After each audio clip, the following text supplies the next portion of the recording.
es ángel. Malaquí es mi ángel.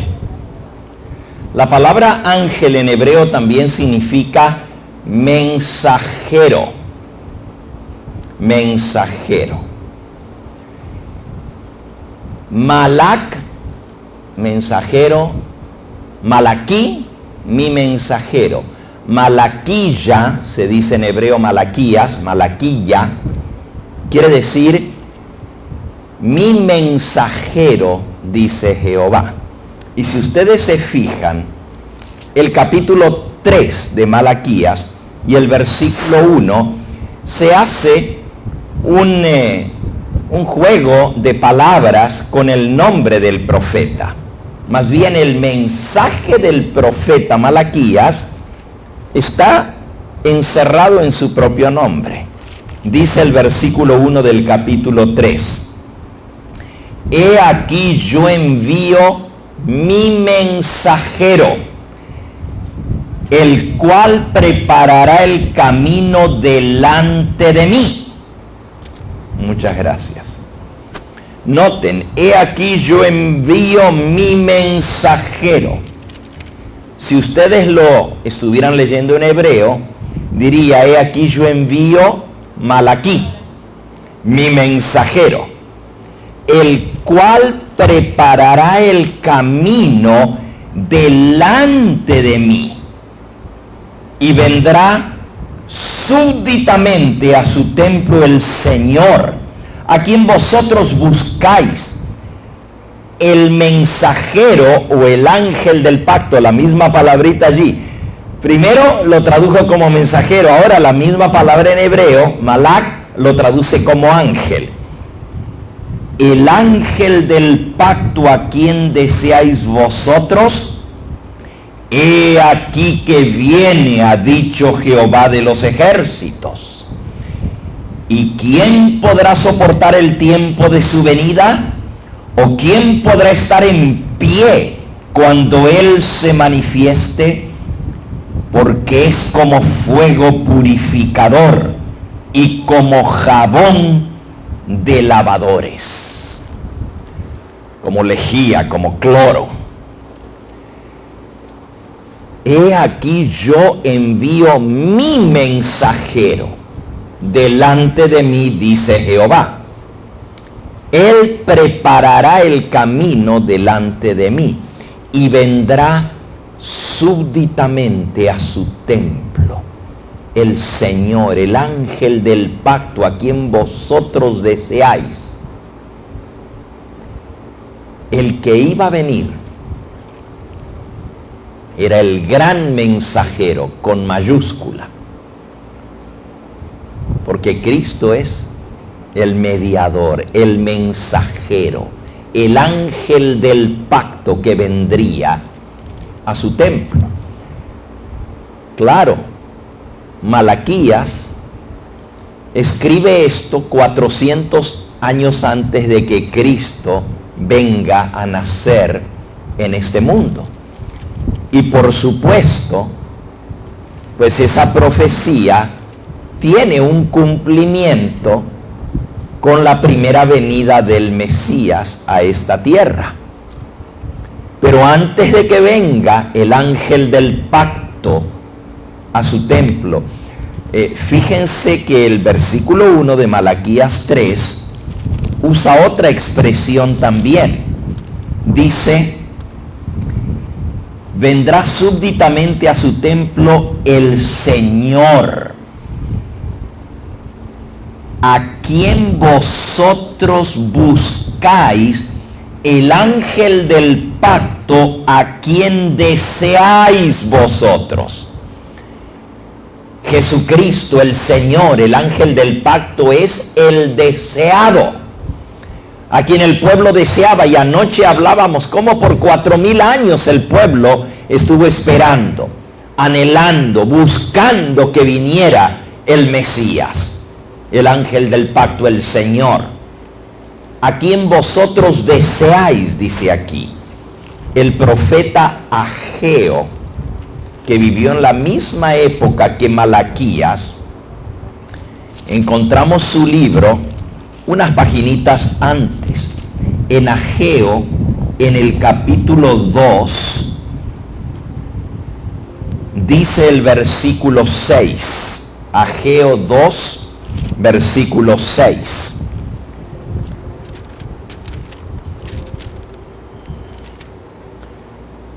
Porque así dice Jehová de los ejércitos: he aquí a poco yo haré temblar los cielos y la tierra, el mar y la tierra seca, y haré temblar a todas las naciones, y vendrá el deseado de todas las naciones, y llenaré de gloria esta casa. Se refiere al templo, ha dicho Jehová de los ejércitos. Así que otra vez el profeta Ageo, que vivió unos añitos antes que Malaquías, anuncia la venida del deseado de todas las naciones. Ese es otro de los nombres de Cristo.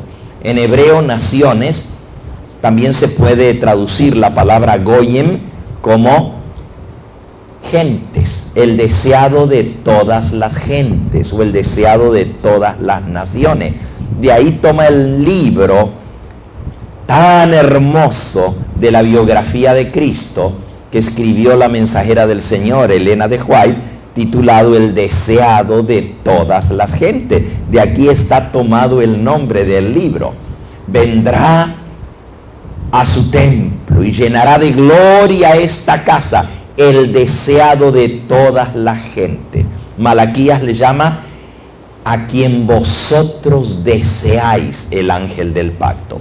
Pero esta noche, por supuesto, no podemos hablar de los tres Elías sin hablar de aquel a quien los profetas señalan, el deseado de toda la gente, el Señor que viene a su templo, el ángel del pacto, porque de eso se trata. Pero el profeta Malaquías anuncia que antes que venga el Señor, va a mandar un mensajero que va a preparar el camino delante de él. En el capítulo 4 de Malaquías, que fue la profecía que leímos anoche y que es la base de nuestro estudio este fin de semana, dice en el versículo 5, Malaquías 4, 5: he aquí yo envío al profeta Elías antes que venga el día grande y terrible de Jehová. Él hará volver el corazón de los padres hacia los hijos y el corazón de los hijos hacia los padres, no sea que yo venga y hiera la tierra con maldición. Así que la profecía es: yo os envío, dice Jehová, al profeta Elías. Primero dice: envío mi mensajero a preparar el camino delante de mí. Y luego dice el nombre que representa a ese mensajero: he aquí yo envío al profeta Elías a preparar el camino delante de mí. Esta profecía, como vimos anoche, tiene un doble cumplimiento. Se cumplió justo antes de la venida de Cristo, cuando Dios envió ese mensajero a preparar el camino delante de él. Pero se vuelve a cumplir otra vez justo antes de su segunda venida a esta tierra, cuando el Señor levanta el mensaje de Elías para preparar a un pueblo que esté listo para su segunda venida. Profecía con doble cumplimiento. Esta noche vamos a hablar del primer cumplimiento de esa profecía y mañana vamos a hablar del segundo cumplimiento. Entonces, ¿cuántos Elías hay? Tres. El primero es el propio Elías, el profeta que Leímos anoche que hizo por su fe descender fuego del cielo a la tierra delante de todo Israel. Y el pueblo reconoció que el Dios verdadero era el Dios del cielo, que envió el fuego para consumir el holocausto. Ese profeta vivió más o menos 850 años antes que Jesús naciera. 850 años antes. En la época de los reyes de Israel y de Judá. La nación se había dividido. El pueblo de Israel se había partido. 10 tribus escogieron como rey a Jeroboam. Y las 2 tribus del sur, las tribus de Judá y de Benjamín, escogieron como rey, o reconocieron más bien el rey que Dios había escogido, que era el hijo de Salomón, la descendencia de Salomón, Roboam. Jeroboam al norte y Roboam al sur. Ahora había 2 reyes y se partió la nación en 2 naciones. El reino del norte se llamó el reino de Samaria, por su capital Samaria. Pero realmente el nombre que se le da en la Biblia a ese reino es el reino de Israel. Como eran la mayoría de las tribus, gracias, como eran la mayoría de las tribus, eran 10. Esas tribus se quedaron con el nombre, se apropiaron del nombre de toda la nación de Israel. Eran 10 tribus, era casi la mayoría. Eso fue igual que los espías, ¿se acuerdan? Mandaron 2 espías, 2 fueron fieles, 10 fueron rebeldes e infieles.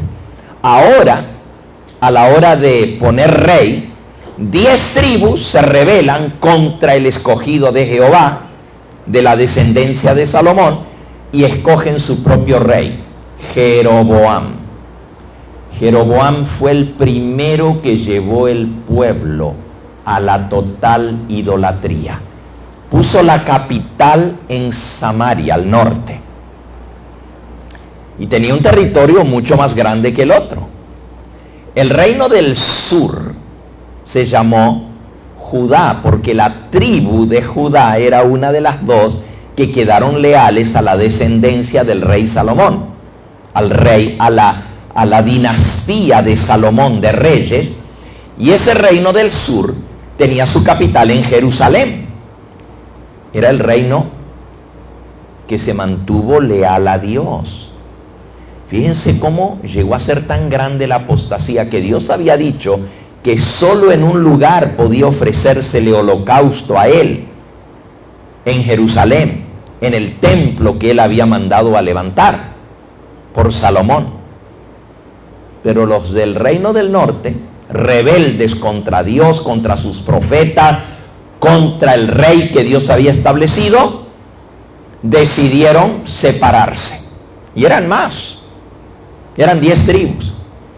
No solamente ponen su capital en Samaria, sino que Jeroboam dice, bueno, como el pueblo era religioso, iba a adorar a Dios, a Jerusalén, y Dios había mandado que 3 veces al año toda la nación fuese a celebrar fiesta a Jehová, 3 veces al año, en Jerusalén.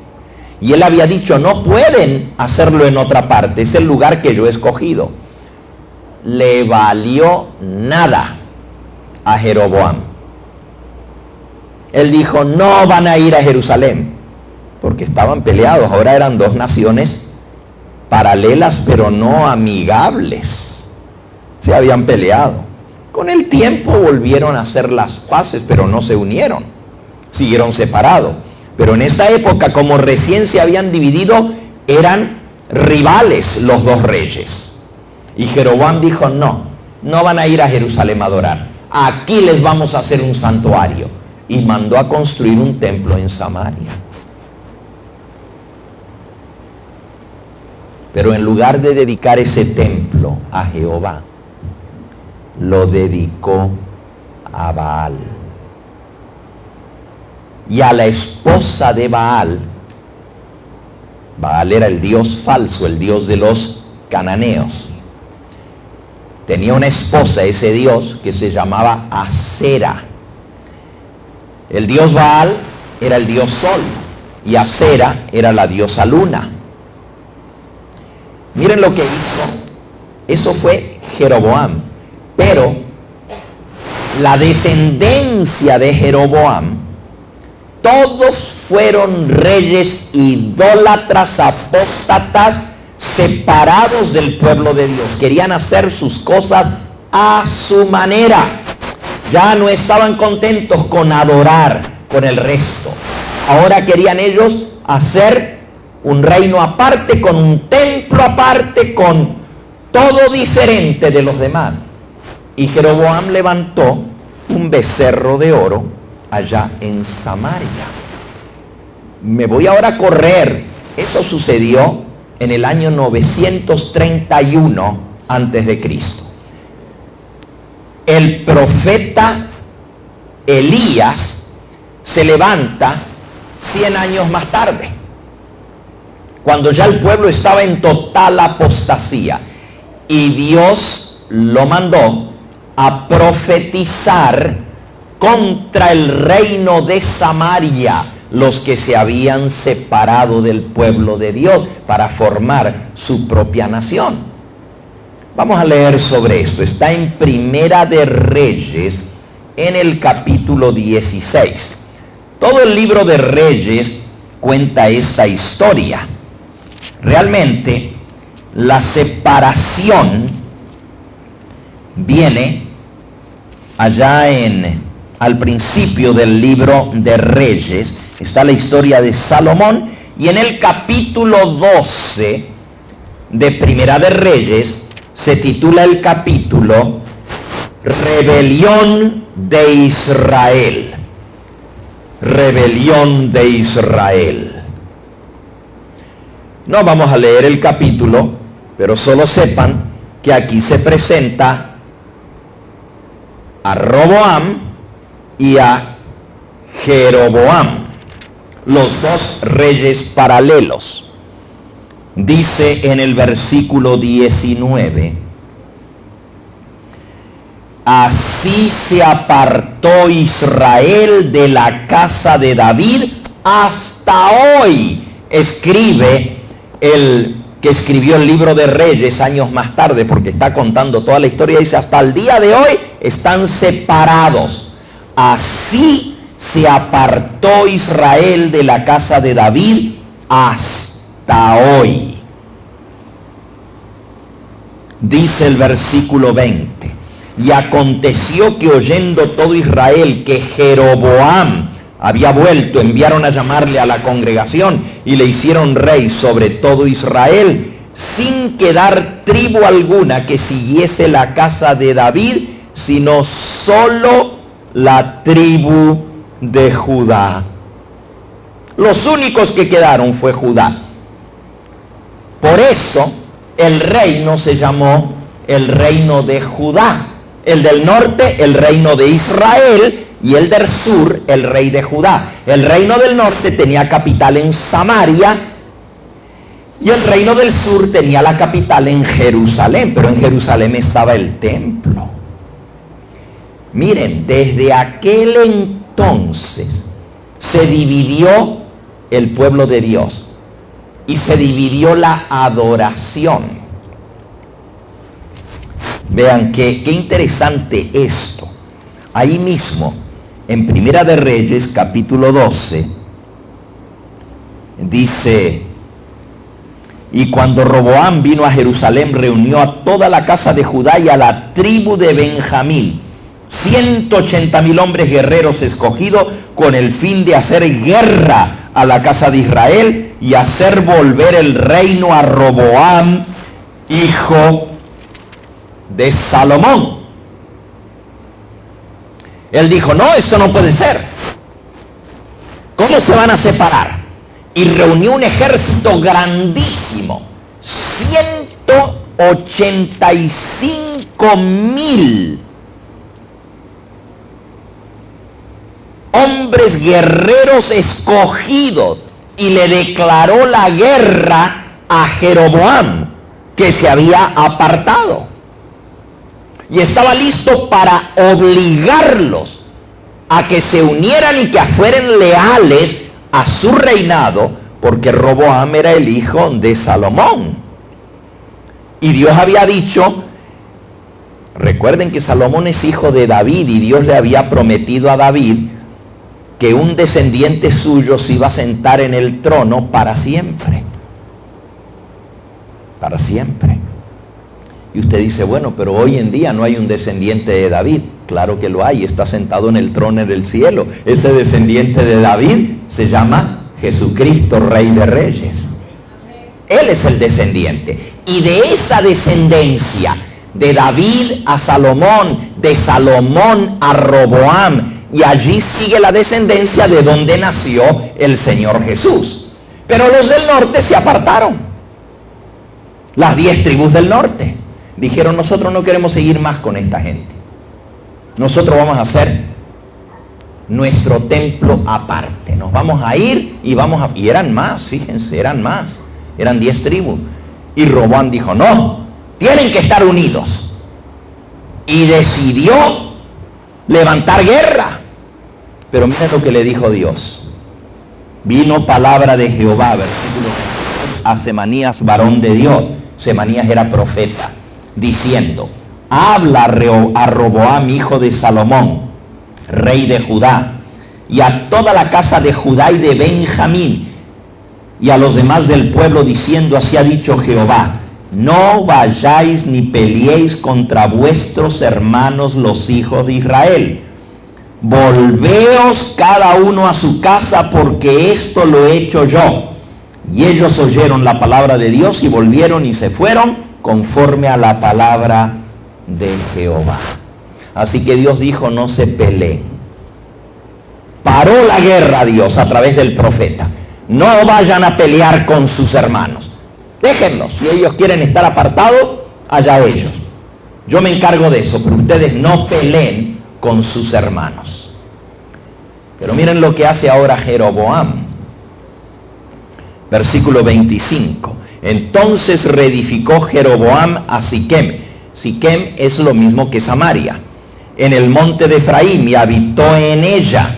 Y saliendo de allí reedificó a Penuel. Y dijo Jeroboam en su corazón, ahora se volverá el reino a la casa de David. Si este pueblo sube a ofrecer sacrificio en la casa de Jehová que está en Jerusalén, porque el corazón de este pueblo se volverá a su señor Roboam, rey de Judá, y me matará a mí, y se volverán a Roboam, rey de Judá.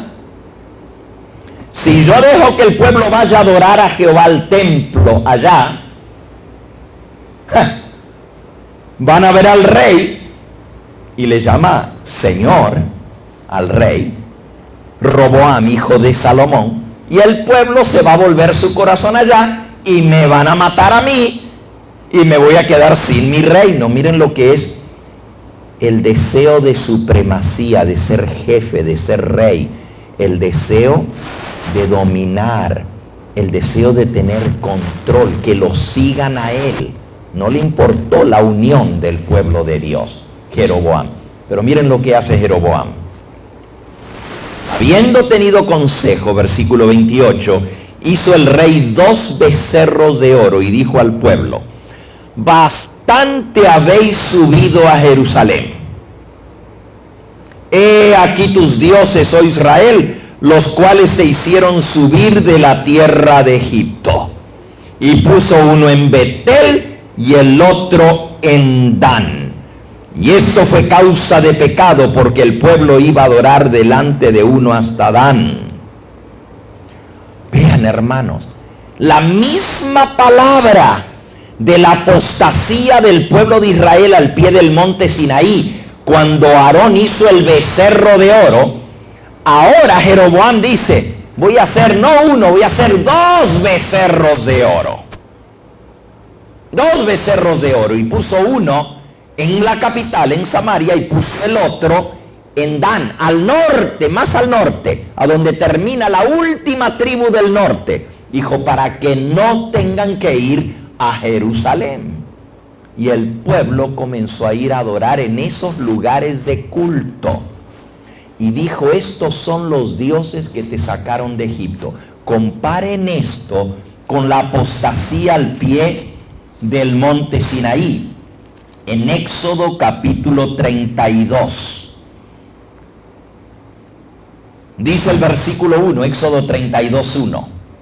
Viendo el pueblo que Moisés tardaba en descender del monte, se acercaron entonces a Aarón y le dijeron, levántate, haznos dioses que vayan delante de nosotros, porque a este Moisés, el varón que nos sacó de la tierra de Egipto, no sabemos lo que le haya acontecido.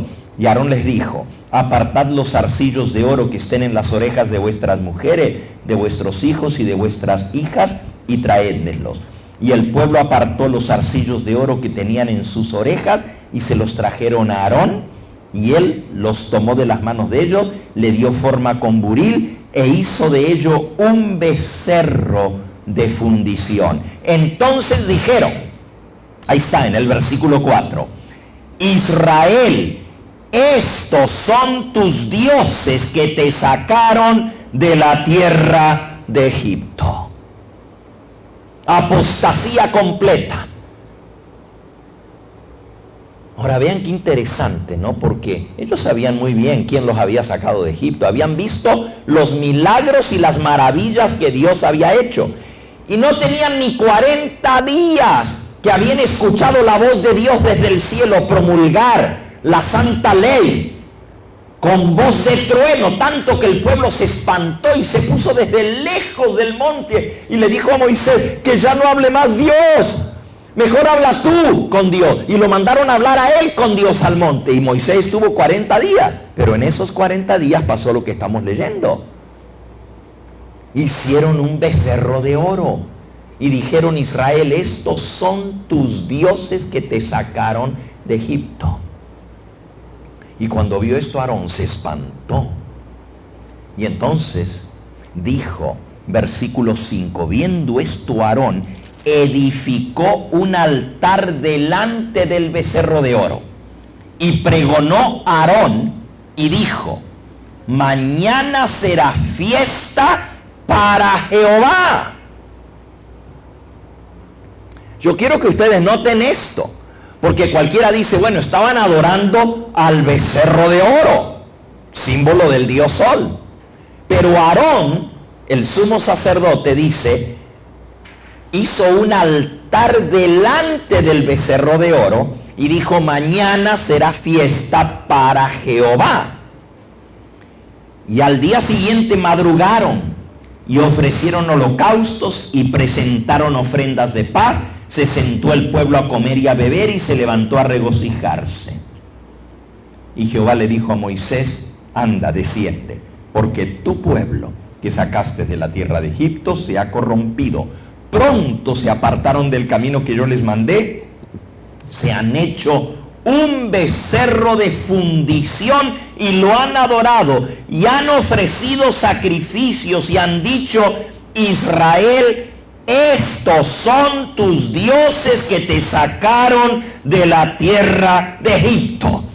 Ahora, la fiesta era para Jehová, fíjense, el pueblo lo que quería era ver algo. Ellos creían en Jehová, habían visto los milagros, habían oído su voz, pero querían algo que lo representara. Y como en Egipto se adoraba al becerro de oro, pues hicieron un becerro de oro. Pero dijeron, es Jehová, estos son tus dioses que te sacaron de la tierra de Egipto. Fíjense que el pecado y la corrupción es la mezcla de lo santo con lo pagano. Yo quiero que entiendan esto, porque cualquiera diría, no, pues dejaron a un lado a Jehová y se pusieron a adorar al becerro de oro. No, vamos a hacerle fiesta a Jehová. Este es el que nos sacó de la tierra de Egipto. Pero era un becerro de oro el que estaban adorando. O sea, estaban adorando a Dios a su manera, como ellos querían, no como Dios había mandado. Dios les había dicho, ninguna figura viste, por lo tanto no os hagáis ninguna imagen, ni ninguna semejanza, ni de lo que está arriba en el cielo, ni abajo en la tierra. Dios no quería ese tipo de adoración, Él no lo aceptaba. Y el pueblo apostató. Y ustedes saben lo que pasó. No voy a leer la historia, porque esto pasó en la época de Moisés. Pero fíjense que 2 veces en esa historia se repite la frase, estos son los dioses, Israel, estos son los dioses que te sacaron de la tierra de Egipto. Volvamos ahora a la historia de Primera de Reyes, donde estamos leyendo Primera de Reyes. Ahora estamos leyendo sobre Jeroboam. ¿Ok? Otra vez, el pueblo se aparta, se busca su propio líder que los dirija.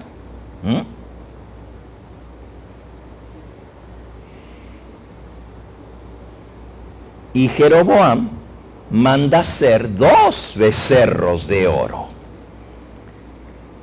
Y dice en el versículo 28, y habiendo tomado consejo, hizo el rey 2 becerros de oro, y dijo el rey al pueblo, bastante habéis subido a Jerusalén. He aquí tus dioses, oh Israel, los cuales te hicieron subir de la tierra de Egipto. Lo mismito que en la apostasía del Sinaí. Nosotros vamos a adorar a Jehová, porque Jehová los había sacado de Egipto, pero en la forma de un becerro de oro. Fíjense que toda esa controversia tiene que ver con la forma como adoramos. Eso viene desde el comienzo de la historia. ¿Se acuerdan que Adán y Eva tuvieron 2 hijos? Uno se llamaba Caín y el otro ¿qué? Abel. ¿Y dónde vino el problema? La forma como adoraron.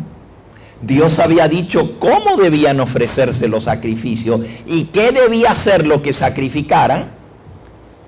Abel trajo el cordero, pero Caín, que era labrador, trajo lo mejor del fruto de la tierra, lo más bonito. Escogió lo mejor. Y nosotros a veces decimos, Caín, un hombre malo, el primer asesino, el primer fratricida, el que mató a su hermano, el hombre maldito, el hombre marcado. Todo eso es cierto. Pero no crean que Caín era un ruin y un perverso que odiaba a Dios. No. Caín fue el primer hijo de Adán y Eva. El primer bebé que nació en este mundo.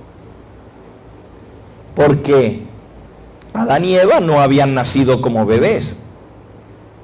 Podemos decir que Adán fue el único hombre que no tenía ombligo. Pues sí, porque el ombligo es el cordón umbilical que lo ata, que lo tiene el bebé unido a su madre, pero Adán no tuvo mamá. Dios lo formó del polvo de la tierra. Y Eva, pues tampoco tenía ombligo, porque tampoco nació como nacen todos los bebés. Dios la hizo de la costilla de Adán. Bueno, no estoy diciendo que Dios no le pudo haber hecho un ombligo, Él se le pudo haber hecho un ombligo, pero realmente el ombligo es cuando se corta el cordón umbilical y se lo ata y ahí queda el ombliguito, ¿verdad? El recuerdo de dónde venimos, ¿no es cierto? Del vientre de nuestra madre. Pero el primer bebé con ombligo El primer bebecito que nació en este mundo era Caín. Y esos padres se esmeraron en criar a ese muchachito, lo mejor de lo mejor. Porque Dios había dicho, ¿se acuerdan que lo vimos ayer? Un descendiente de la mujer va a herir la cabeza de la serpiente, le va a aplastar la cabeza. Y cuando nació el primer descendiente, Adán y Eva pensaron, este es el que va a vencer a Satanás. Este es el que le va a aplastar la cabeza a la serpiente, que va a vencer a la serpiente. Por eso el nombre Caín significa en hebreo, lo conseguí, lo logré. Caín, eso es lo que quiere decir. Este está peor que el otro, ¿eh? Lo logré. Lo conseguí. Ya conseguí el descendiente. Qué chasco, ¿verdad? Que en lugar de ser el que le aplastaba la cabeza a Satanás, fue el que le reventó la cabeza a su propio hermano con una piedra. Qué triste esa historia. Pero le estoy contando esa historia porque ahí es donde se divide la adoración. Dios había mandado cómo debían adorar a Dios. Gracias. Abel trajo lo que Dios mandó, un cordero. Pero Caín trajo lo que él quiso. Ahora, no lo trajo para desafiar a Dios. No lo trajo simplemente para decir, yo no voy a hacer lo que Dios dice. No, él se esmeró, buscó lo mejor. Él era labrador. Y trajo los frutos más grandes, más bonitos que él había cultivado. Y los puso en el altar para ofrecerlo a Dios. Pero Dios no aceptó la adoración de Caín. ¿Y por qué no aceptó la adoración? Porque no era lo que Dios había pedido. Cuando nosotros queremos hacer las cosas a nuestra manera, en lugar de hacer como Dios quiere que se hagan las cosas, Dios no puede aceptar esa adoración. Por eso tenemos que ser cuidadosos como adoramos a Dios. Y aquí encontramos lo mismo con el pueblo de Israel en la apostasía. Estaban adorando a Dios, pero en la manera como Dios no quería que se lo adore. Y ahora Jeroboam quiere hacer lo mismo. Vamos a seguir la historia de Jeroboam, porque ahora vamos a llegar a Elías. ¿Y por qué tiene que venir Elías? Porque todo este problema, Elías es el que lo va a resolver, el que va a hacer volver el corazón del pueblo a su Dios, de quien se habían apartado. Si vamos a Primera de Reyes, el capítulo 12, terminamos la historia de Jeroboam. Después que les dice, Israel, estos son tus dioses, los cuales te hicieron subir de la tierra de Egipto, puso un becerro en Betel y el otro en Dan. Y esto fue causa de pecado, porque el pueblo iba a adorar delante de uno hasta Dan. Y luego sigue diciendo, ¿qué más hizo? Dice, hizo también casas sobre los lugares altos, e hizo sacerdotes de entre el pueblo, que no eran de los hijos de Leví. Dios había dicho, los que van a servir en mi templo, en mi sacerdocio, los que van a ser los maestros del pueblo, porque los levitas eran los que enseñaban la palabra de Dios, tienen que ser de la tribu de Leví. Pero Jeroboam dijo no, y agarró gente que no era de la tribu de Leví. Aunque la tribu de Leví estaba presente en todo, él desechó. ¿Por qué? Porque los levitas eran leales a Jehová, y si él los ponía a ellos como sacerdotes, iban a llevar al pueblo a que adorara al Dios verdadero de la manera como Dios quiere que se lo adora. Así que hizo a un lado a la tribu de Leví. Digo que los levitas estaban también en el territorio del reino del norte, del reino de Israel, porque Dios había mandado, fíjense qué interesante esto. Estoy dando un poquito de historia para que entendamos. ¿Cuántas tribus eran? ¿Cuántas tribus? ¿Cuántas? 12. No eran 12. Tampoco eran 10. Estoy hablando ahora en total, al principio, antes que se dividieran. ¿Cuántas eran las tribus que formaban el pueblo de Dios desde la época de Jacob en adelante? ¿Cuántas eran? ¿Cuántos hijos tuvo Jacob? 12 hijos, de ahí salieron las 12 tribus de Israel, pero en realidad no eran 12, eran 13, porque a la hora de morir Jacob, el viejito, adoptó a los 2 hijos de José, a Efraín y a Manasés, y por eso hay 2 tribus que se llaman Efraín y Manasés. O sea, que en lugar de ser José la tribu, porque no hay una tribu que se llama José, se llama Efraín y Manasés. Hay 2 tribus que descienden de José. Entonces, José era uno, pero ahora son 2, y los otros eran los 11 hermanos, así que en total son 13 tribus. Pero nosotros siempre hablamos de las 12 tribus. ¿Por qué? Porque los levitas no se les dio territorio al dividir la tierra de Canaán. No se les dio territorio. Los levitas eran una tribu, pero era una tribu diferente a los demás. Todos los demás, cuando se partió la tierra, les dieron su pedazo de tierra para que se la dividieran, ¿verdad? Su provincia, su estado, y así el reino de Israel, cuando estaba unido, ¿verdad? Cuando era solo una nación, habían dividido sus territorios, sus 2 estados, entre todas las familias. Pero la única que no recibió herencia de tierra fue la tribu de Leví. ¿Y por qué Dios no les dio herencia en la tierra a los de la tribu de Leví? Porque Él les dijo: yo voy a ser vuestra herencia, les dijo a los de Leví. Qué privilegio, ¿verdad? La herencia de ellos era Dios, porque ellos eran los que enseñaban el camino de Dios. Entonces lo que Dios hizo fue dividirlos entre las 12 tribus. La tribu de Leví fue mandada a las 12 provincias, a los 12 estados de la nación. Y ellos eran los que dirigían la enseñanza, eran los maestros en las sinagogas, pero también servían en el templo. En Jerusalén, cada vez que había fiesta, los levitas iban a servir en el templo. ¿Ok? Así que la tribu de Leví estaba diseminada en todas las 12 tribus.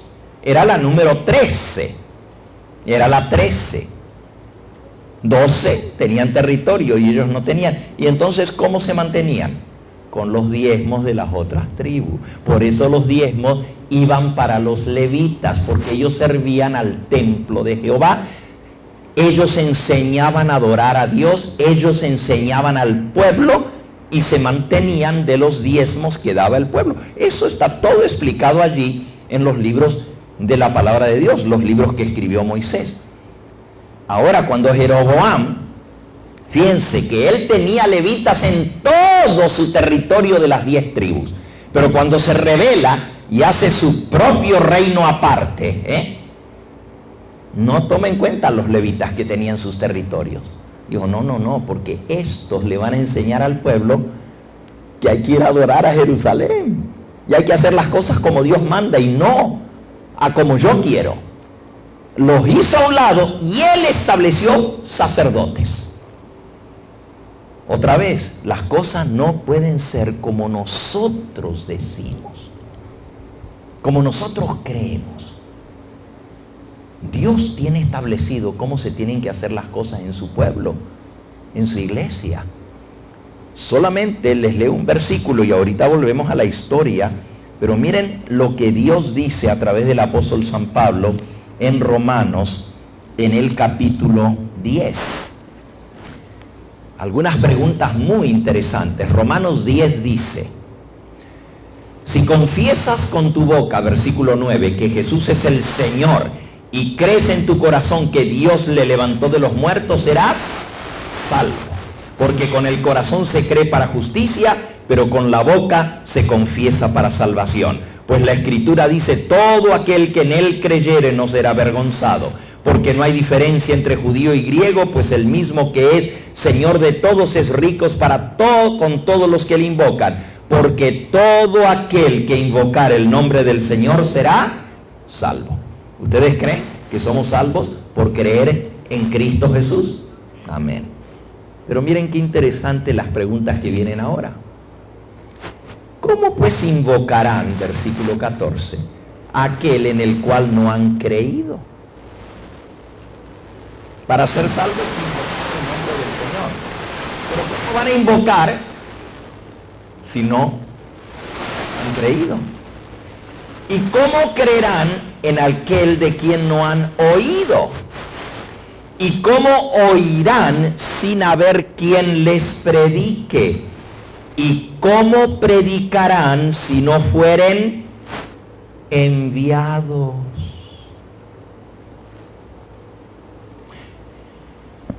Esta es una pregunta muy importante. ¿Cómo predicarán si no fueren enviados? Como está escrito, cuán hermosos son los pies de los que anuncian las buenas nuevas, el evangelio. Pero no todos obedecieron al evangelio. ¿Cómo van a predicar si no son enviados? Esto no es el que quiera, es el que Dios escoge. Él es el que manda, Él es el que envía, Él es el que establece. Dice en el libro de Efesios, en el capítulo 4, que el mismo que subió al cielo, Él mismo, Efesios capítulo 4, versículo 11, Él mismo constituyó a unos apóstoles, a otros profetas, a otros evangelistas y a otros pastores y maestros. Fíjense, Cristo mismo es el que constituye evangelistas, profetas, pastores, maestros. Entonces una persona no puede decir, yo me voy a constituir a mí mismo apóstol. Pero hoy en día hay mucha gente en muchas iglesias que dicen el apóstol tal y el apóstol tal. Ellos se hacen apóstoles a sí mismos, cuando es el Señor el que establece. También profeta. No cualquiera puede decir yo soy profeta.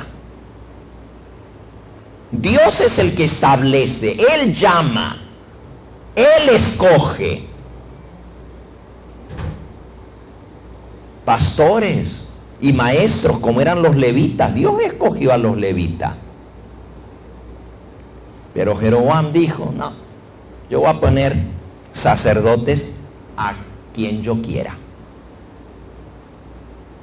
Volvamos a Primera de Reyes, el capítulo 12, para ver la raíz de dónde vino toda esta rebelión. ¿Ok? Primera de Reyes, capítulo 12, habíamos llegado hasta el versículo 31. Hizo también casas sobre los lugares altos e hizo sacerdotes de entre el pueblo que no eran de los hijos de Leví. Entonces instituyó Jeroboam, versículo 32, fiesta solemne en el mes octavo, a los 15 días del mes, conforme a la fiesta solemne que se celebraba en Judá, y sacrificó sobre un altar. Ahora, Dios había dicho que la fiesta era en el séptimo mes, a los 15 días del mes. Pero Jeroboam dijo, no, va a ser en el octavo mes, a los 15 del mes. Dios manda una cosa, ellos quieren hacer las cosas a su manera. Pero qué interesante. Fiesta solemne a Jehová. Nosotros estamos adorando a Jehová. Nosotros estamos haciéndole fiesta a Jehová a través de un becerro de oro, a través de sacerdotes que ellos pusieron en el día en que ellos se les antojó, a la manera como ellos quisieron. ¿Ustedes creen que Dios aprobó eso? Sigan leyendo. Así hizo en Betel, ofreciendo sacrificios a los becerros que había hecho. Ordenó también en Betel sacerdotes para los lugares altos que había fabricado. ¿Quién los ordenó? Jeroboam. Así como él se había hecho rey él solo, Dios había dicho, de la descendencia de David va a venir quien va a reinar. Pero Jeroboam dijo, yo voy a ser rey. Y él se puso como líder. Qué interesante. Y entonces, ahora él, como era el rey, él pensaba que él podía hacer lo que quería. Y él comenzó a ordenar a sacerdotes. ¡Wow! ¿Saben que hoy en día hay gente que se ordenan por gente que no tienen el llamado de Dios? Cualquiera forma una iglesia y ordenan a pastores y ya los hacen pastores. ¿Y quién los ordenó? Pues uno que ni siquiera es pastor. ¿Ves? Eso hizo Jeroboam. Él no tenía derecho a ordenar a sacerdotes. Solo el sumo sacerdote podía ordenar sacerdotes.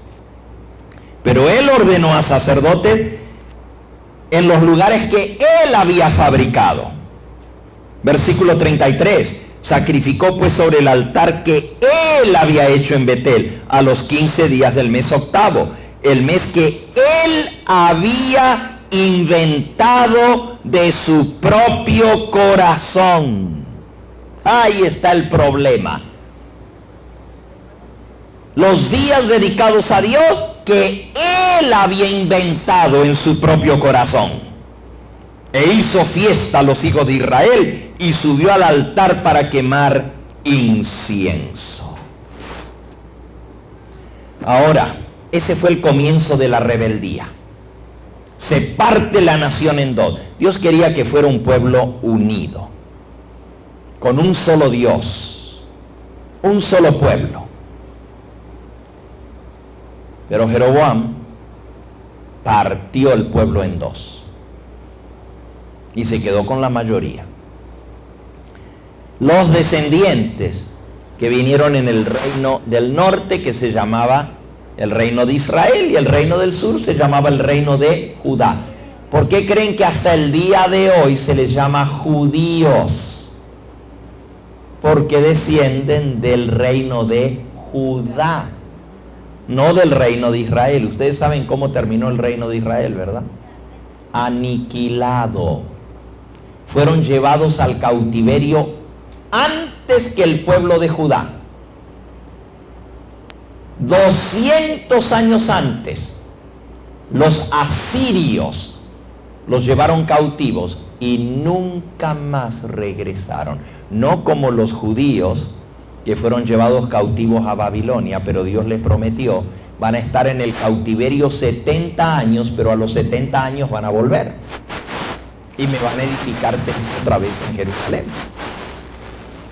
Del reino del norte fueron llevados al cautiverio y nunca más volvieron. Se perdieron para siempre. Así terminó el reino de Israel. Pero lo que estamos leyendo ahora es como Dios les mandó profetas para amonestarlos. Y vamos a leer ahora de un descendiente de Jeroboam que se llamaba Acab. Vamos ahora un poquito más adelante. Si ustedes, ahí estábamos en el capítulo 12 de Primera de Reyes. En el capítulo 13 Dios le manda un profeta a amonestar a Jeroboam. Y en el capítulo 14 ese profeta Ahías profetiza sobre Jeroboam y todo lo que le había de suceder, y todo se cumplió. Le fue muy mal a Jeroboam por lo que había hecho. En el capítulo 15 todavía sigue Jeroboam en el trono, y en el versículo 9 dice: en el año 20 de Jeroboam, rey de Israel, Asa comenzó a reinar sobre Judá. Ahora hay dos reinos, ¿verdad? Uno al norte, todavía Jeroboam es el rey, y en el sur hay otro rey. Estamos ya en el capítulo 15. ¿Ok? En el capítulo 15 y versículo 25 dice: Nadab, hijo de Jeroboam, comenzó a reinar sobre Israel en el segundo año de Asa, rey de Judá, y reinó sobre Israel 2 años. ¿Cómo se llamó el hijo de Jeroboam? ¿Cómo se llamó? ¿Ustedes están despiertos? Lo acabo de leer. Nadab, hijo de Jeroboam, comenzó a reinar sobre Israel en el segundo año de Asa, rey de Judá, y reinó sobre Israel 2 años. Cuando murió Jeroboam, su hijo, que se llamaba Nadab, se sentó en el trono del reino del norte. ¿Cuánto le duró su reino? 2 años. Versículo 26. Hizo lo malo ante los ojos de Jehová, andando en los caminos de su padre Jeroboam, y en los pecados con que hizo pecar a Israel. ¿Ok? Ahora, llegamos al hijo, un nieto ahora de Jeroboam. En el capítulo 16 y en el versículo 21 dice: el pueblo de Israel fue dividido en 2 partes. La mitad del pueblo seguía a Tibni, hijo de Ginat, para hacerlo rey, y la otra mitad seguía a Omri. Vean lo que pasó. Ya se había dividido en 2 el reino, pero ahora los rebeldes que se habían separado de Jerusalén y del liderazgo que Dios había establecido y formaron su propio reino, ahora ya ellos también se vuelven a dividir, porque así pasa. Ustedes van a notar en la historia, a lo largo de toda la historia, que aquellos que se dividen no por las razones correctas y forman un movimiento aparte, terminan dividiéndose otra vez y dividiéndose otra vez. Siempre la historia se vuelve a repetir. Y ahora el reino de Israel se vuelve a dividir. Pero finalmente Omri se impuso y Omri llegó a ser el rey sobre el reino del norte. Pero miren lo que hizo Omri, versículo 25. Omri hizo lo malo ante los ojos de Jehová, e hizo peor que todos los que habían reinado antes de él, pues anduvo en todos los caminos de Jeroboam, hijo de Nabat, y en el pecado con el cual hizo pecar a Israel, provocando la ira de Jehová, Dios de Israel, con sus ídolos. Así que este nuevo rey, exactamente lo mismo, sigue con la idolatría. Ese es Omri, dice que hizo peor que su abuelo Jeroboam, y peor que su padre y todos los demás. Ahora llegamos al final del capítulo 16. Dice el versículo 28. Y Omri durmió con sus padres y fue sepultado en Samaria, y reinó en lugar suyo Acab, su hijo. Así que tenemos a Jeroboam, de Jeroboam a Nabat, de Nabat a Omri, de Omri a Acab. Ahora llegamos al rey Acab. Y el rey Acab es ante quien Dios le va a mandar el profeta Elías. Ahora vean qué interesante. Elías no fue el único profeta que Dios les mandó para que se arrepintieran de su mal camino. Les había mandado a Ahías, les había mandado a otros profetas, otro se llamaba Ananí, varios profetas Dios les mandó, pero no quisieron escuchar. Querían seguir haciendo las cosas a su manera. Ahora llega al trono Acab. Y dice el versículo 29. Comenzó a reinar Acab, hijo de Omri, sobre Israel en el año 38 de Asa, rey de Judá. Y reinó Acab, hijo de Omri, sobre Israel en Samaria 22 años. Y Acab, hijo de Omri, hizo lo malo ante los ojos de Jehová, más que todos los que reinaron antes de él. De Omri se había dicho que era el peor de todos, pero ahora el hijo de Omri es peor que su padre, porque dice que este hizo peor que todos los anteriores que él. Dice el versículo 31, porque le fue ligera cosa andar en los pecados de Jeroboam, hijo de Nabat. Lo que hizo Jeroboam, que era su abuelo, o su bisabuelo, no era nada comparado a lo que se hizo Acab.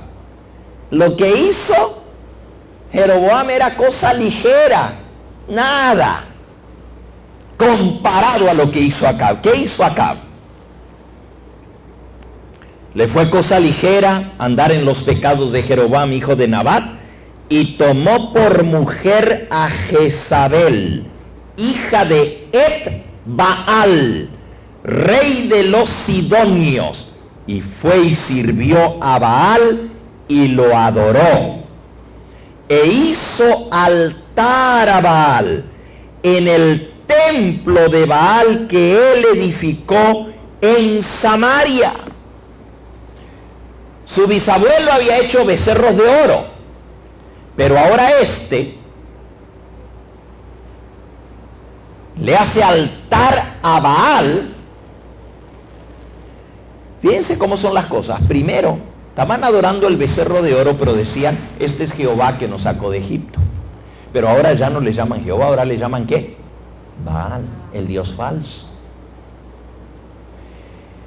Y se casa con Jezabel, la hija de Et-Baal, rey de los sidonios. Yo quiero que ustedes sepan que esos casamientos eran planificados. Los sidonios era la nación vecina al norte, y este era el reino del norte. Entonces los sidonios hicieron pacto con los del reino de Israel, y el rey Et-Baal, rey de los sidonios, le dio a su hija Jezabel para que se casara con Acab, para así unir y hacer pacto entre los dos reinos y apoyarse contra sus enemigos. Hasta el día de hoy se hacen esas cosas, se juntan, se casan entre hijos los príncipes y las princesas para unificar el reino. Pero el problema era que el rey de los sidonios era adorador de Baal y era el sumo sacerdote de la religión pagana, y su hija Jezabel era la suma sacerdotisa del culto a Baal. Quiero que entiendan que el culto a Baal no solamente era pagano, no solamente era idólatra, pero era corrupto y terriblemente pecaminoso. Adoraban al dios Sol en la forma de un toro, de un becerro, porque el becerro representa la fuerza, pero el becerro de oro que adoraban tenía sus genitales exagerados. El becerro que adoraban no solamente tenía los genitales como tienen los toros, pero lo tenía exageradamente grande y en estado de erección. Perdonen que mencione estas cosas, pero nomás para que ustedes sepan lo que era la religión de Baal. Era un toro con sus genitales en estado de erección. Eso es lo que ellos adoraban. Ahora, si ese era su Dios, ¿cómo serían ellos? Porque nosotros somos como aquello que adoramos. El sexo era parte de la religión pagana a Baal. El sexo era parte de la religión. Cuando venían a adorar al templo de Baal, nosotros venimos a adorar a Jehová. ¿Y cómo le adoramos? Oramos, cantamos, damos testimonio, damos ofrendas. Esa es nuestra manera de adorar a Dios. Pero en la religión de Baal, parte del culto y la adoración era el acto sexual. ¿Saben? En Sidón, Sidón es la nación al norte, hoy se llama esa nación Líbano. En aquella época se llamaba la nación de los sidonios, Sidón. Se excavó un lugar arqueológico de la ciudad de Sidón, y el lugar arqueológico es donde se excava para ver las ruinas, ¿verdad? Así como de los mayas y los aztecas y otros, aquí en América, ¿verdad? Ya se excava, y encontraron no solo la ciudad de Sidón, la antigua, encontraron el palacio de Ed-Baal, rey de los sidonios, y encontraron el templo a Baal. El lugar se llama Ugarit. Ugarit. Si ustedes quieren ver algo impresionante, vayan al internet, pongan excavaciones de Ugarit. Ugarit, sin H, con U. Ugarit. Y ahí van a ver todo lo que encontraron, el templo de Baal. Solamente les cuento esto. El templo hermoso, arriba de una montaña, lo habían construido. Un templo precioso, aún para aquella época. Allá en el Líbano hay cedro, y el templo estaba todo recubierto de madera de cedro por dentro y por fuera de mármol. Pero los excavadores, eso se excavó en el año 1947. No hace mucho. Se excavó y se encontró el templo de Baal.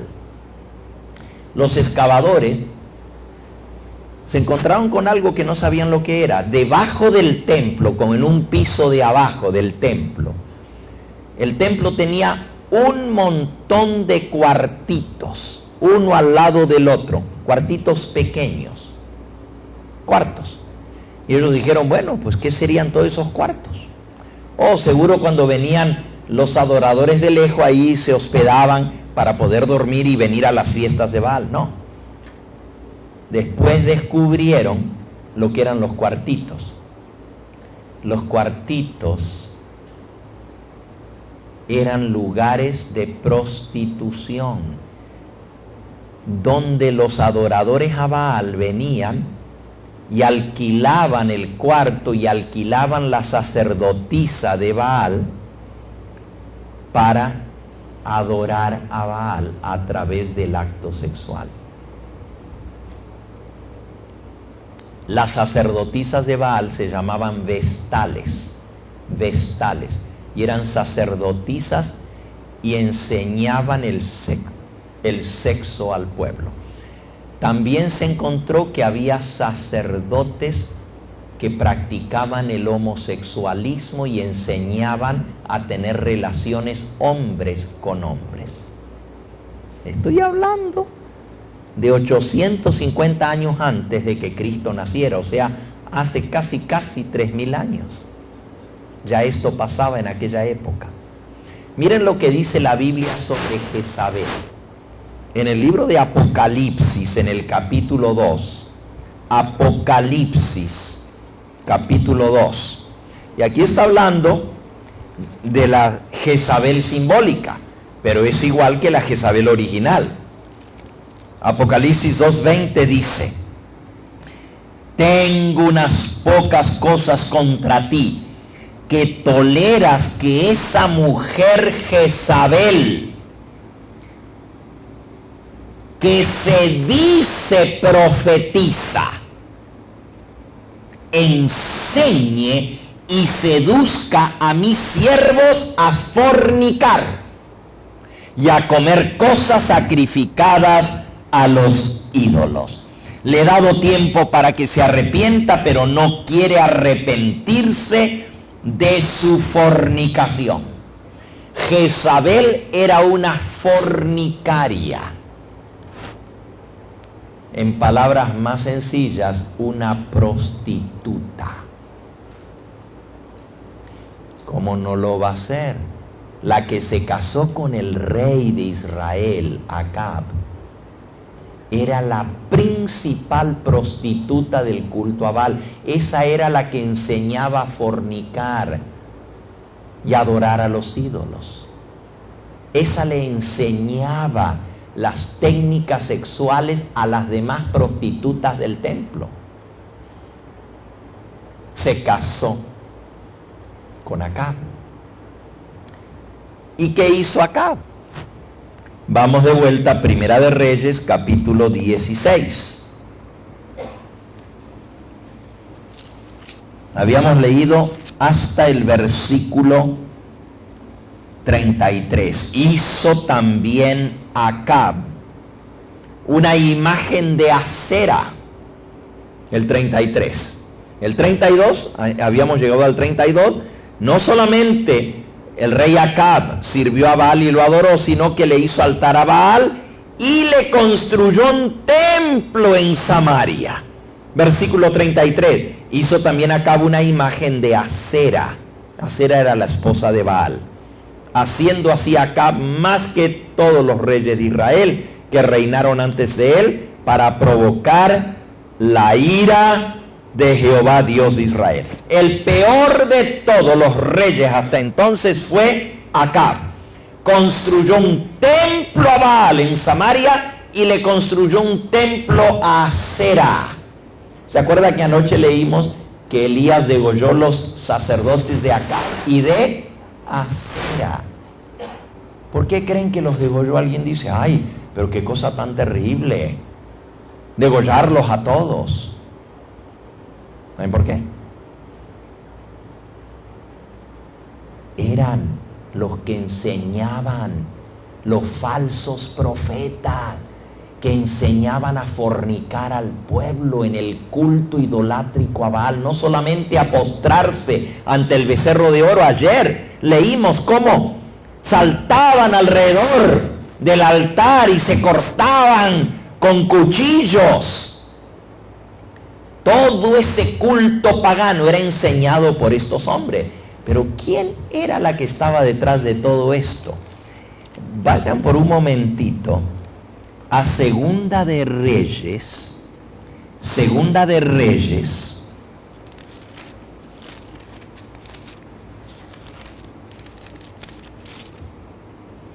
Dice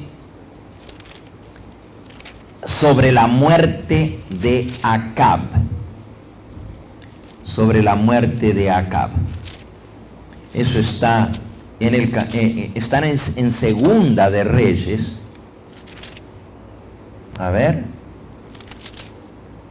No, está en Primera de Reyes 21, al final del libro de Primera de Reyes. Primera de Reyes 21. Miren lo que Dios profetizó sobre Acab y sobre Jezabel.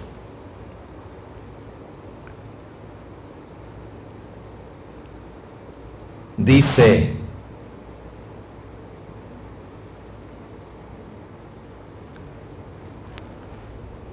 en el versículo 17, Elías profetiza esto ahora sobre Acab y sobre Jezabel. Primera de Reyes 21, 17. Entonces vino palabra de Jehová a Elías Tisbita, diciendo, levántate, desciende a encontrarte con Acab, rey de Israel, que está en Samaria. He aquí que él está en la viña de Nabot, a la cual ha descendido para tomar posesión de ella. Y le hablarás diciendo, así ha dicho Jehová, ¿no mataste y también has despojado? Y volverás a hablarle diciendo, así ha dicho Jehová, en el mismo lugar donde lamieron los perros la sangre de Nabot, los perros lamerán también tu sangre, tu misma sangre. Y Acab le dijo a Elías, ¿me has hallado, enemigo mío? Y respondió, te he encontrado, porque te has vendido para hacer lo malo delante de Jehová. He aquí yo traigo mal sobre ti, y barreré tu posteridad, y destruiré hasta el último varón de la casa de Acab, tanto el siervo como el libre en Israel. Y pondré tu casa como la casa de Jeroboam, hijo de Nabat, y como la casa de Basa, hijo de Ahías, por la rebelión con que me provocaste a ira, con que has hecho pecar a Israel. De Jezabel también ha hablado Jehová diciendo: los perros comerán a Jezabel en el muro de Jezreel. El que de Acab fuere muerto en la ciudad, los perros lo comerán. Y el que fuere muerto en el campo, lo comerán las aves del cielo. A la verdad, versículo 25, a la verdad, ninguno fue como Acab, que se vendió para hacer lo malo ante los ojos de Jehová, porque Jezabel, su mujer, lo incitaba. Díganme, ¿quién es la mala de la película aquí? Acab es el peor de todos. Pero detrás, el refrán dice, detrás de todo gran hombre hay una gran mujer. Eso es cierto para lo bueno, pero también es cierto para lo malo. Ustedes ven a un hombre malo y maldito que hizo lo malo y se vendió para hacer lo malo. Aquí está la razón. Su mujer Jezabel lo incitaba a hacer lo malo. Su mujer Jezabel enseñó a fornicar, enseñó a adorar a los ídolos, le obligó que hiciera un templo para Baal en Samaria y que hiciera un templo para Acera, la esposa de Baal. Por cierto, la esposa de Baal es la diosa del sexo, la diosa del amor, de la fertilidad y de la reproducción. Esa es Acera.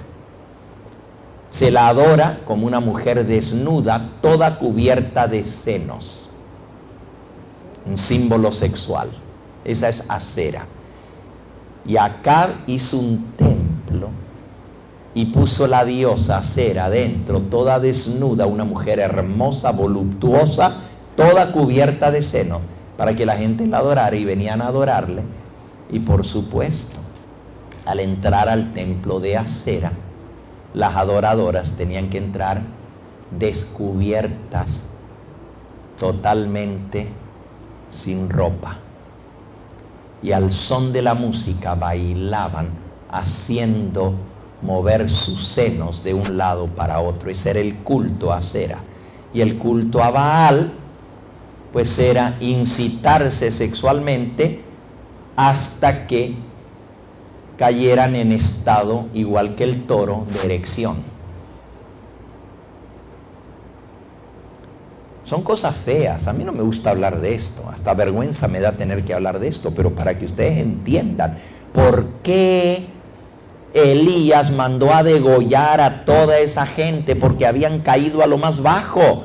Allá había sacerdotes transvestes, había sacerdotes homosexuales, había sacerdotisas homosexuales y lesbianas. El sexo era la religión de Baal. Ahora, esto es muy interesante, porque Elías profetizó que a Jezabel la iban a comer los perros. Por favor, vayan conmigo un momentito a Segunda de Reyes, el capítulo 9. Segunda de Reyes 9. Todo el capítulo 9 muestra cómo se cumple la profecía de Elías. Jehú, el nuevo rey, mató a Acab, mató a todos sus hijos, y ahora llega de matar a Ocosías, el último descendiente de Acab. Y cuando llega al palacio, en Megiddo, en la llanura de Jezreel, dice el versículo 30. Vino pues Jehú a Jezreel. Jezreel es el valle que ya les hablé anoche. Se llama Jezreel, el valle de Megiddo o la llanura de Esdraelón. Vino pues Jehú a Jezreel, y cuando Jezabel lo oyó, en Jezreel está la capital y el palacio. El año pasado fuimos a visitar el palacio de Acab, al pie del monte Carmelo, ahí en Jezreel. Impresionante el palacio de Acab. Ahí fue donde murió Jezabel. Vino después Jehú a Jezreel, y cuando Jezabel lo oyó, que había llegado el nuevo rey que había matado a su esposo y a todos sus hijos, ¿saben lo que dijo ella? No le hace. Se sentía tan segura de sí misma que ella podía conquistar a quien quiera que fuera, porque estaba enseñada a eso, a conquistar a los hombres, a excitarlos. Y miren lo que dice que hizo. Cuando oyó que llegaba el nuevo rey Jehú, se pintó los ojos con antimonio, atavió su cabeza y se asomó a una ventana. Jezabel se pintarrajeó los ojos. ¿Saben ustedes que en la Biblia la pintura de los ojos, antimonio es lo que se llama? Antimonio son los coloretes que se usa para los ojos, para la cara. ¿Ok? Todavía hasta el día de hoy se usan los mismos tipos de cosméticos. Se llama antimonio lo que se usa para darle color a los ojos. En la Biblia, el pintarse los ojos es lo que hacen las prostitutas. Es un símbolo de prostitución. Por eso, los cristianos o las hermanas cristianas no se pintan los ojos. No se andan arreglando como prostitutas. Si Dios hubiera querido que tuviéramos todo pintarrajeado los ojos, nos hubiera hecho así. Cuando una mujer se pinta todo por aquí, se hace por aquí, le está diciendo a Dios: no me gusta como tú me hiciste, me voy a hacer yo mejor. Eso es lo que le está diciendo. No me gusta como tú me hiciste. ¿Entienden? Lo mismo de siempre. Cada uno quiere hacer las cosas a su manera, no como Dios dice, sino como nosotros queremos. Bueno, pues esta mujer se pintó los ojos y salió a conquistar a Jehú. Y cuando entraba Jehú por la puerta, ella le dijo: ¿sucedió bien a Zimri que mató a su señor? Fíjense cómo lo conquista. Ella sabía que de chiquito su nombre que su mamá le decía era Zimri. Ustedes saben, todos tienen a veces un apodo que su mamá le dice. Pues ella usa el apodo que su mamá le llamaba. Zimri, querido Zimri, le decía. Él se llamaba Jehú, pero le llamaba Zimri. Y ella se asoma a la ventana, porque ella tenía información para lograr sus propósitos.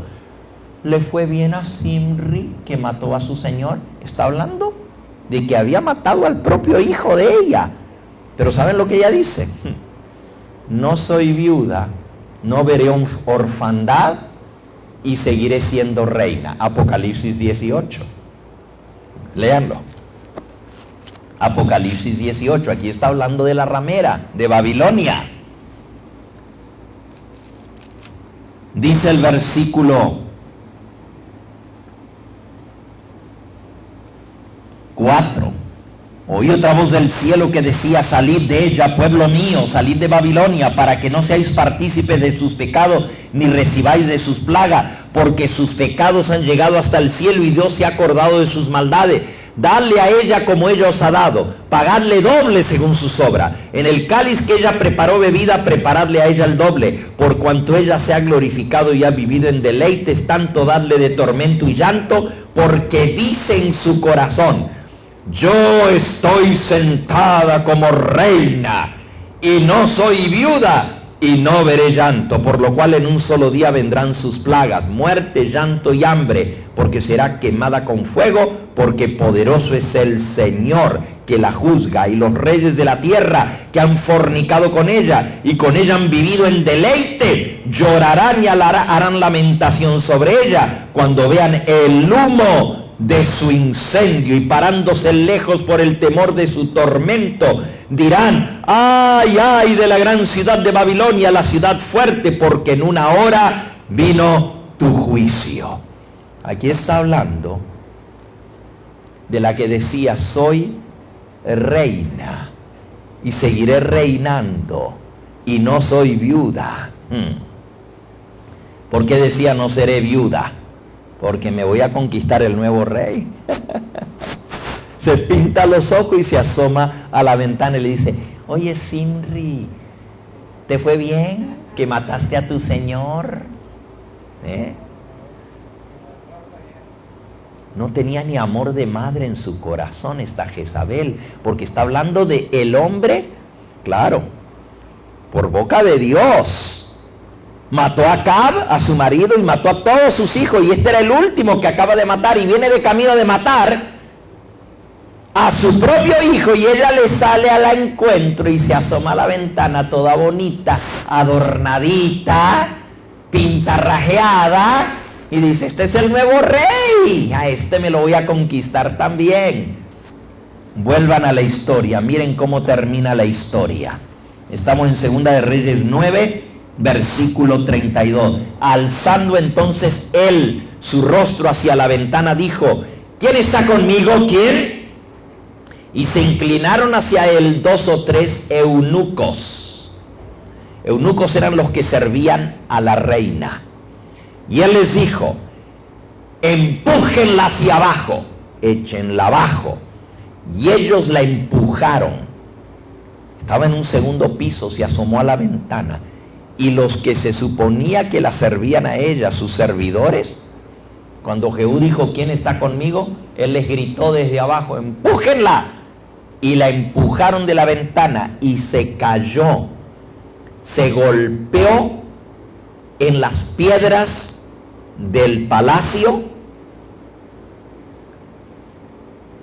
y parte de su sangre salpicó en la pared y en los caballos, y él la atropelló. Entró luego, y después que comió y bebió, dijo: id ahora a ver a aquella maldita y sepultadla, pues es hija de rey. Pero cuando fueron para sepultarla, no hallaron de ella más que la calavera y los pies y las palmas de las manos. Y volvieron y se lo dijeron. Y él dijo: esta es la palabra de Dios, la cual él habló por medio de su siervo Elías Tisbita, diciendo: en la heredad de Jezreel comerán los perros las carnes de Jezabel, y el cuerpo de Jezabel será como estiércol sobre la faz de la tierra en la heredad de Jezreel, de manera que nadie pueda decir: esta es Jezabel.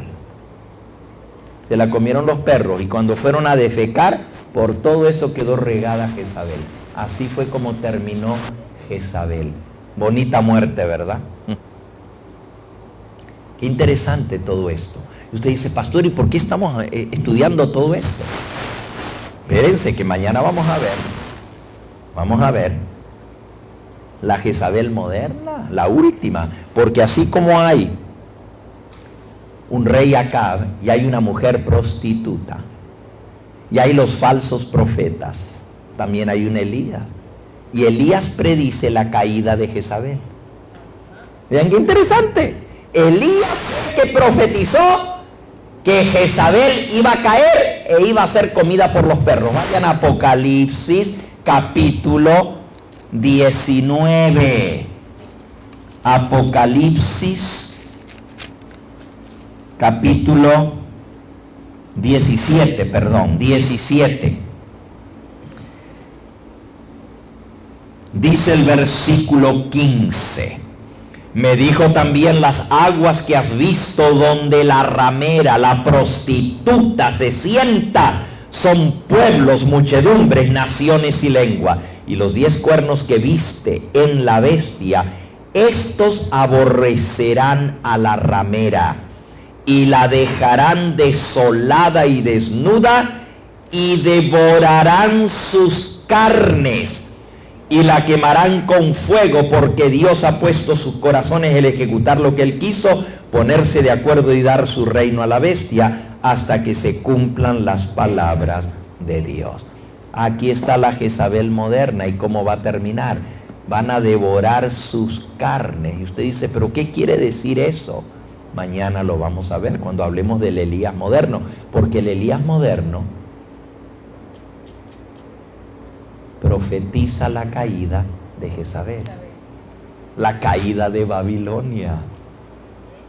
Por eso necesitamos entender todo esto para entender el libro de Apocalipsis. Para entender Armagedón, ya vimos anoche, tuvimos que ir a estudiar lo que pasó al pie del monte Carmelo y cómo se tiñó de sangre el río cuando degollaron a los falsos profetas. Porque la única manera de entender Apocalipsis 16, donde dice que la batalla final de Armagedón, en hebreo se llama Armagedón, que quiere decir el monte del degolladero.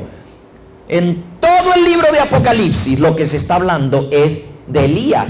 Fíjense que el nombre de Elías no se menciona en todo el libro de Apocalipsis, pero la historia de Elías está por todo el libro de Apocalipsis. Le doy otro ejemplo. Ya leímos de Jezabel. Ahí está Jezabel en Apocalipsis, pero Elías no se menciona. Miren quién más se menciona. No se menciona por nombre, pero está por todo el libro de Apocalipsis, porque si usted no conoce la historia de Elías, no puede entender el libro de Apocalipsis. No se entiende el libro de Apocalipsis si no entiende la historia de Elías. Le voy a dar otro ejemplo. Apocalipsis 11.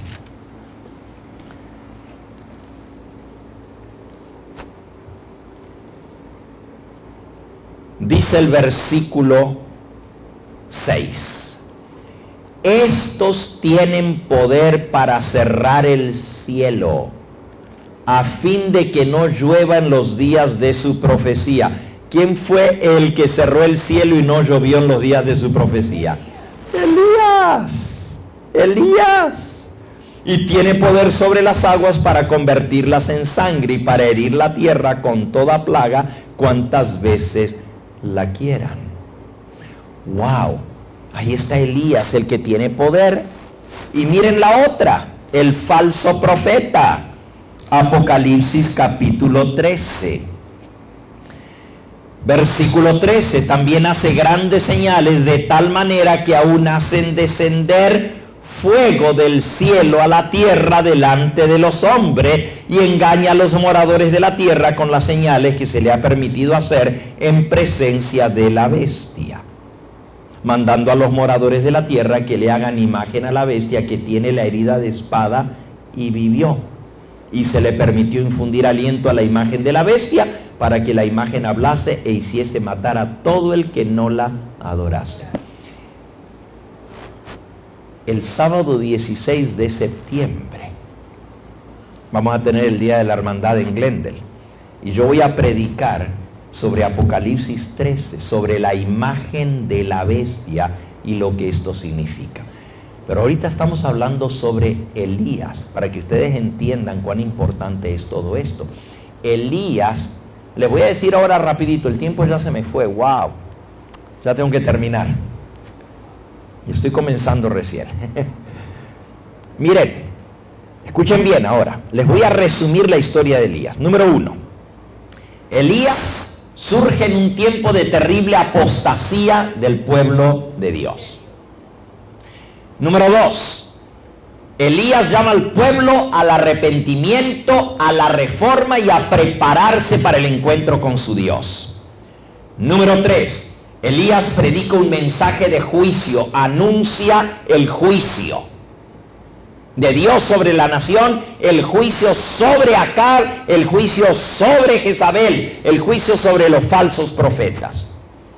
Número 4. Elías no tiene miedo de dar su mensaje aún al rey. Y por atreverse a dar el mensaje que da, es perseguido. ¿Y quién lo persigue? Una mujer, una prostituta llamada Jezabel. Ahora fíjense, cada vez en la Biblia que aparece Elías, aparecen los mismos 3 enemigos. El primer enemigo, un rey, malo, apóstata, Acab. El segundo enemigo, y este es el peor de todos, una mujer. Porque si los hombres pueden ser malos, las mujeres pueden ser peor. La mujer en todo lo supera al hombre. Y no estoy hablando mentira. Para lo bueno, cuando una mujer es buena, es buena. Y cuando es mala, es mala. Y en este caso Jezabel era terrible. Ella era la que incitaba a su marido a hacer lo malo. Fíjense. Entonces tenemos un rey, Acab, una mujer, Jezabel la prostituta. ¿Y cuáles son el tercer enemigo de Elías? Los falsos profetas. Repito, los 3 enemigos de Elías son el gobierno civil, el poder del reinado, el rey. Número 2, el poder religioso. La mujer representa una iglesia. Ya están captando por dónde vamos a ir mañana para que vayan entendiendo, ¿ok? El poder civil, el gobierno está representado en el rey. El poder religioso falso está representado en Jezabel, una mujer que enseñó la religión falsa al pueblo de Dios. Es la perseguidora. La perseguidora. Pero también están los falsos profetas de Baal y de Acera, que son el tercer enemigo. Ahora, la persecución de Elías duró 3 años y medio. Mañana vamos a ver que también la Jezabel moderna son 3 años y medio que persigue.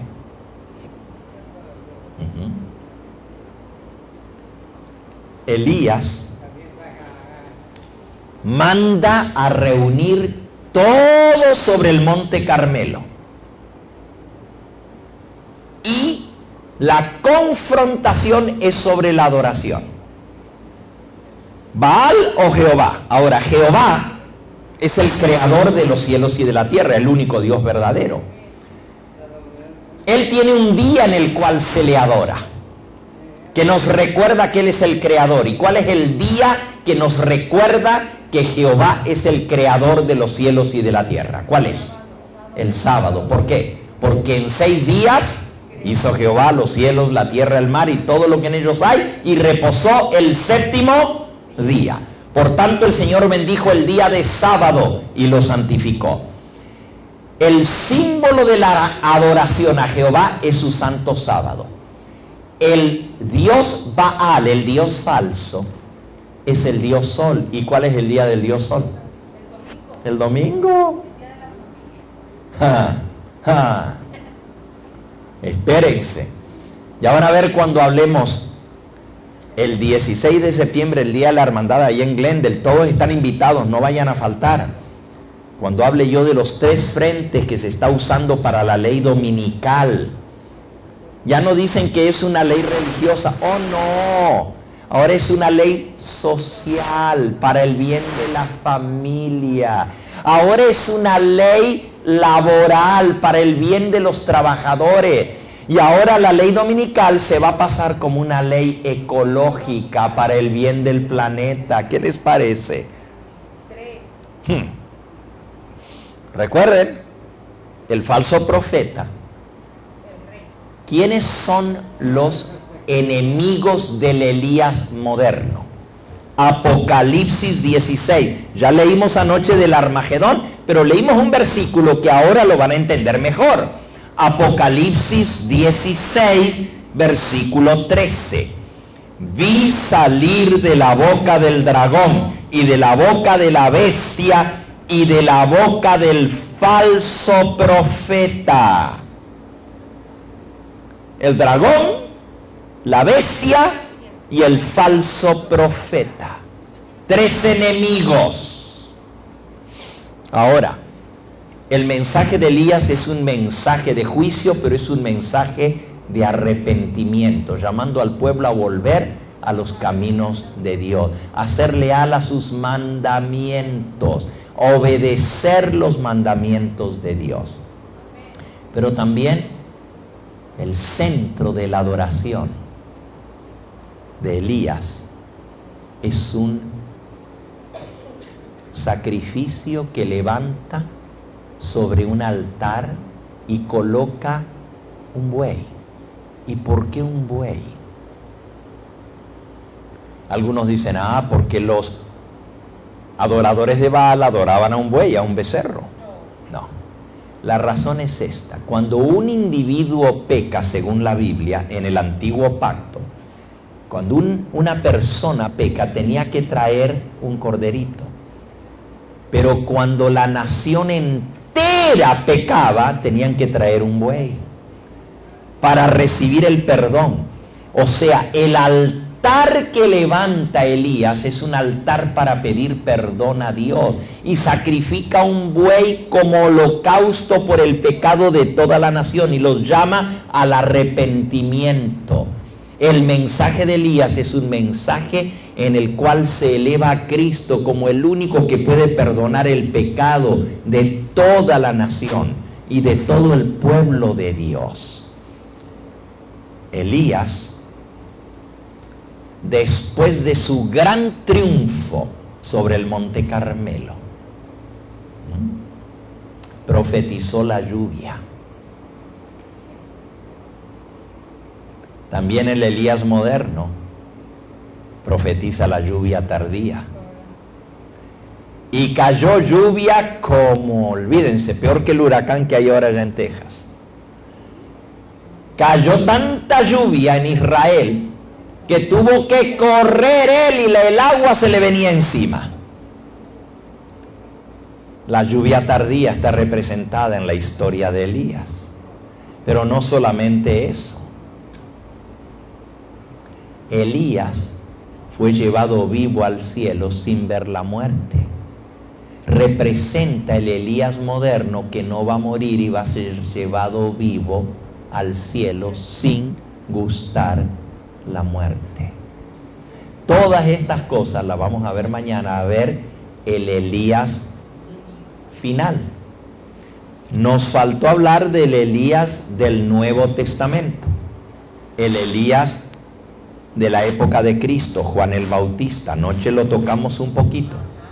Mañana vamos a tocar un poquito también de Juan el Bautista, porque tiene un símbolo para este tiempo del fin. Pero nos vamos a concentrar. Mañana tenemos 2 temas. Les invito a que, si es posible, en lugar de venir a las 9:30, vengamos 9:15, 15 minutos antes. Así me dan un tiempito más para mi sermón. Adelantamos todo 15 minutos y de esa manera, en lugar, Pastor Darío, de comenzar a las 11, podemos comenzar a las 10:45. Entonces no va a haber lección de escuela sabática. Sermón en adelante. Perfecto. Escuchen entonces para que no lleguen tarde, porque el sermón no va a comenzar a las 11, va a comenzar a las 10. Me van a dar más tiempo para que podamos cubrir todo esto, ¿ok? Y por la tarde va a ser la culminación. Ustedes saben que siempre, pues, el postre es lo mejor para el final, ¿verdad?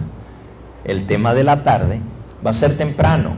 El tema de la tarde, miren, vamos a tener el culto por la mañana, vamos a tener los bautismos por la mañana al terminar el culto, ¿verdad? Y por la tarde, después de la comida, como vamos a comer aquí en la iglesia, ¿verdad? Aquí nos vamos a quedar, ok. traigan sus comidas. Ya las hermanas han hecho provisión, pero ustedes también, si cocinaron algo, pues traigan su comida, aquí las ponemos todos juntos, vamos a comer juntos y no nos vamos a ir a la casa, no nos vamos a ir a dormir la siesta ni nada de eso. Nos vamos a quedar de una vez para seguir y terminar el tema por la tarde. ¿Les parece bien? Así podemos terminarlo bien.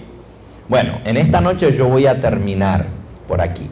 Solamente lo que hice fue despertarles un montón de interrogantes y de cosas interesantes. Mañana vamos a atar cabos.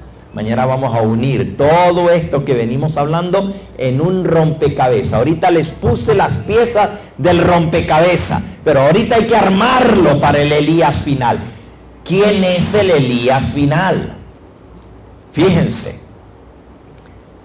El Elías del Antiguo Testamento tenía 3 enemigos: un rey, Acab, una prostituta, Jezabel, que incitaba a Acab a lo malo, y los falsos profetas. El Elías del Nuevo Testamento, Juan el Bautista, también tenía 3 enemigos: un rey, Herodes, pero más malos que Herodes era su mujer, Herodías. Era una reina, pero prostituta, porque estaba unida con Herodes, pero no era mujer de él, era de su hermano. Fíjense, estaba viviendo con Herodes, pero era mujer de su hermano. ¿Cómo se le llama a una mujer que está casada, pero está viviendo con otro que no es su marido? Adúltera, una fornicaria. Pues fíjense, el Elías del Nuevo Testamento, Juan el Bautista, tiene los mismos enemigos: un rey, una mujer.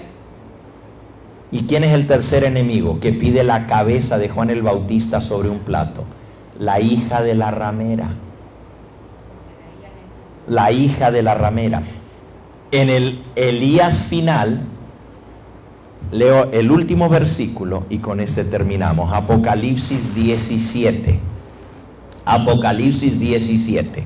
Dice: vino uno de los 7 ángeles, versículo 1, que tenían las 7 copas, y habló conmigo diciéndome: ven acá, y yo te mostraré la sentencia, la condenación de la gran ramera, la que está sentada sobre muchas aguas. Ramera quiere decir prostituta, aquí está la mujer, con la cual han fornicado los reyes de la tierra, y los moradores de la tierra se han embriagado con el vino de su fornicación. Y me llevó en el espíritu al desierto, y vi a una mujer sentada sobre una bestia escarlata, llena de nombres de blasfemia, que tenía 7 cabezas y 10 cuernos. La mujer estaba vestida de púrpura y escarlata, adornada de oro, de piedras preciosas y de perlas, y tenía en la mano un cáliz de oro lleno de abominaciones y de la inmundicia de su fornicación. Y en su frente tenía un nombre escrito: Misterio, Babilonia la grande, la madre de las rameras y de las abominaciones de la tierra. Y vi a la mujer ebria de la sangre de los santos y de la sangre de los mártires de Jesús, como Jezabel, que se emborrachó de la sangre de los mártires. Mandó a matar a los que servían a Jehová, hasta exterminarlos. Derramó mucha sangre esta Jezabel, por eso los perros se lamieron su sangre. Pagarle a ella como ella pagó, de la misma manera. Dios se encarga. Ahora, aquí vemos a una mujer, pero la mujer está montada sobre una bestia. La bestia representa el poder político. Por eso la mujer ha fornicado con los reyes de la tierra. Fíjense, una mujer, los reyes de la tierra. Pero falta el tercer enemigo, y el tercer enemigo es las hijas de la ramera. Aquí dice, tiene un nombre escrito, un misterio: Babilonia la grande, la madre de las rameras y de las abominaciones de la tierra. La madre tiene hijas, y tal las hijas, tal la madre, o al revés, tal la madre, tal las hijas, son igualitas que la madre. así como Salomé y su madre Herodías se pusieron de acuerdo para quitarle y volarle la cabeza a Juan el Bautista. Mañana vamos a hablar sobre esto. Vamos a ponernos en pie. Vamos a cantar nuestro himno final, vamos a orar y nos vamos a ir a descansar para mañana venir tempranito por aquí. Nuestro himno final, vamos a cantar el número 170. Número 170. Amanece ya. No, ¿cómo es que se llama ese? Jesús pronto volverá. Jesús pronto volverá.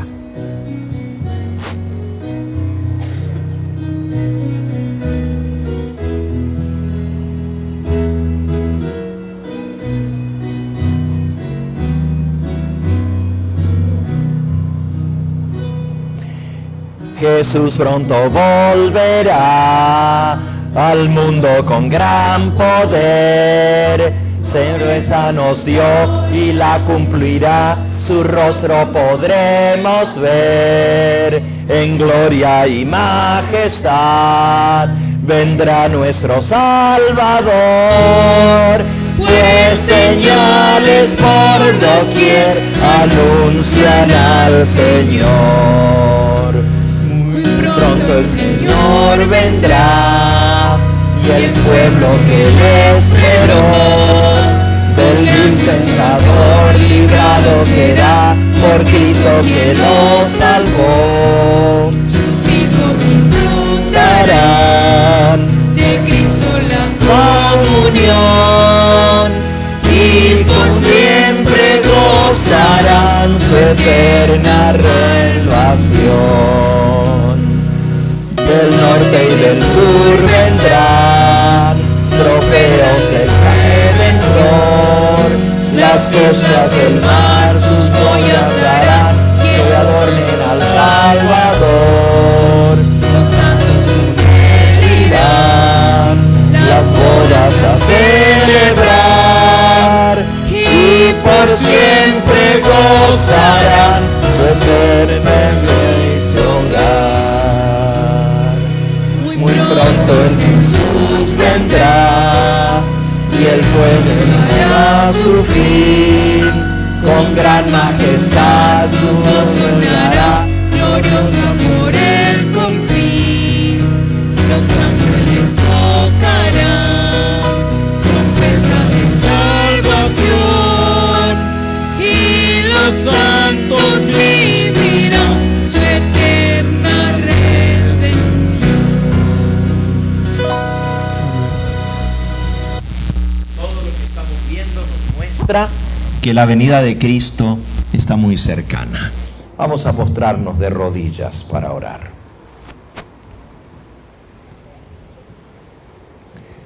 Amantísimo Padre y Dios nuestro, bendito y glorificado sea tu nombre.